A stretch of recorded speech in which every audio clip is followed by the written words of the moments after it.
Momentum is building towards today's start of the 50th Rolex Fastnet Race. More and more boats are arriving in Cowes and to moorings and berths across the Solent. Meanwhile, an armada had left from Cherbourg and numerous ports around the Breton coast. All are aiming to get to the vicinity of the Cowes start line in good order prior to the first starts of the Royal Ocean Racing Club's special anniversary race at 1300 BST. Of great concern to all is the start and opening part of the race being a brutal rerun of the 2021 Rolex Fastnet Race. At yesterday's skipper's briefing, French meteorologist and offshore yacht race routing expert Christian Dumard said the forecasts for start time were showing 20 to 25 knots upwind from the southwest out in the central Solent. The wind would build as the ebb tide gained momentum in the western Solent. By the time boats reached the Needles Channel, frankly not long in the case of the large trimarans and the Imocas setting sail first, the wind would have accelerated to 35 knots, possibly gusting to 40. Given the conditions, the Royal Ocean Racing Club's race management team, led by race director Steve Cole, last night issued an amendment to the sailing instructions, which included a revision of the start order. In particular, the sequence of the IRC fleet setting off is being reversed, as it was also in 2021, and the gap between individual class start sequences reduced from 20 minutes, doubled this time from the usual 10 to 15 minutes. New start order: Malta hull 1300 BST, Imocas 1315, class 40 to 1330, IRC SZ Z 1345, IRC 1 to 1400, IRC 2 to 1415, IRC 3 to 1430, IRC 4 to 1445. The all-important tide in the Solent will be flooding for the first start, then going slack before the ebb begins, increasing the chance of boats being pushed over the line early for the later starts. This year, new test rules are being tried whereby any boat that is over the line less than 30 seconds before the start gun will receive an automatic 2-hour penalty. This addresses a safety issue.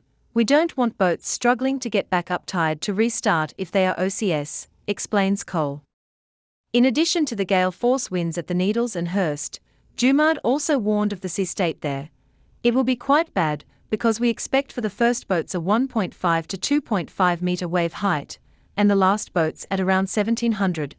At the height of the ebb, it will be 2.5 meter. So be careful in these rough conditions. There is always the escape route up the North Channel into Christchurch Bay if you wish to avoid the very strong wind. Generally, there is a depression centre moving east across Northern Ireland and Northern England over Sunday night and into Monday. Ahead of this is a dying occluded front, which will cross the fleet on Saturday afternoon, followed in swift succession by a warm front and cold front, which Dumard reckons the fleet will encounter in the early hours of Sunday morning.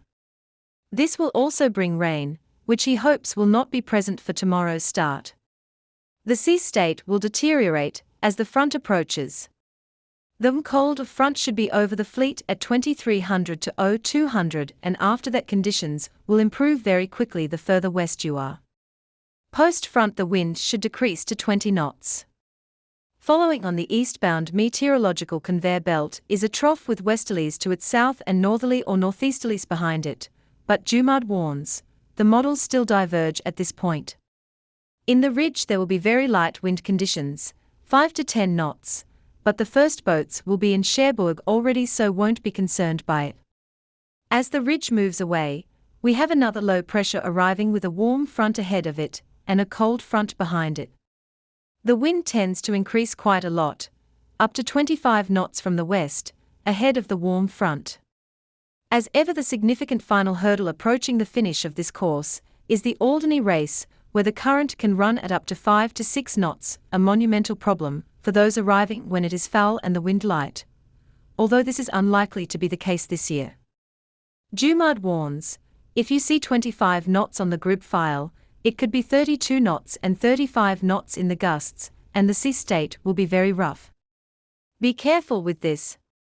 So does this forecast mean it will be a Rolex Fastnet race likely to favor boats of a certain size range, as it so often does? It is very difficult to know if it will be a big, medium or small boat race, as the models are still unstable for the end of the race. It could be both a big boat race and then a small boat one. The problem for the small boats will be that the beginning of the race will be slow for them.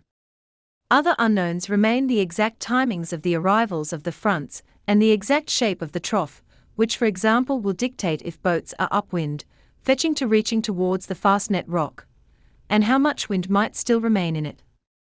At today's press conference held at the RORC Cowes Clubhouse just prior to the skipper's briefing, Andrew Cape, navigator on Brian Earhart's Lucky, the 88-feet canting keeler, ex-Rambler 88, that is the scratch monohull in the IRC fleet, reckons it was likely that they will break the Club Swan 125, Scorpio's race record on the new Rolex Fastnet Race route to Cherbourg and Cotentin.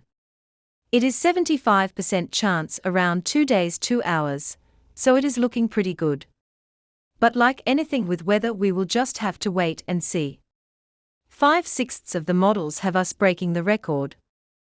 You just have to avoid the light patches, they will be the decider. At the moment there are not many for us. Adrian Keller and his 84-foot irons catamaran, Allegra, are back to defend their title in the Imocas multi-hull class. Allegra's crew, led by fastest yachtsman on the planet, Paul Larson, are comfortable racing her in strong conditions, and they have just returned from the Round Gotland race, where Allegra achieved a new personal best top speed of 35.5 knots. We are looking forward to it, although the weather forecast is a little iffy, said Keller.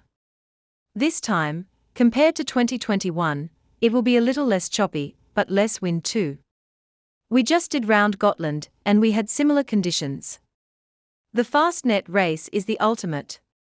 I have followed it since I started sailing, and it is its grand tradition. The other one we would like to do is Newport to Bermuda. From Finland and competing in IRC 0, is the DSS-equipped Infinity 52, Tuulikettu of Russia, Baltic Sea race backer Arto Lenervuo, for whom this will be his second Rolex Fastnet race. It is an interesting race course, because the weather fronts move quickly, so it is quite difficult to plan tactics beforehand. But I like the race course because here, like the RORC Caribbean 600, there are more chances to use all of the setup, including our secret weapon, our DSS foil. Currently in Gosport is one of Imocas' latest recruits in Britain's Sam Goodchild and his For the Planet, part of the class first two-boat campaign with Thomas Ruyans for People. This will only be Goodchild's second race in his new steed, and his first major one. What we are all most concerned about is the start, and doing that carefully. With almost 450 boats jostling for position, there is the potential for some errors. Then obviously our boats are made for sailing fast in a straight line for long distances, and there isn't much of that in a southwesterly in the Solent.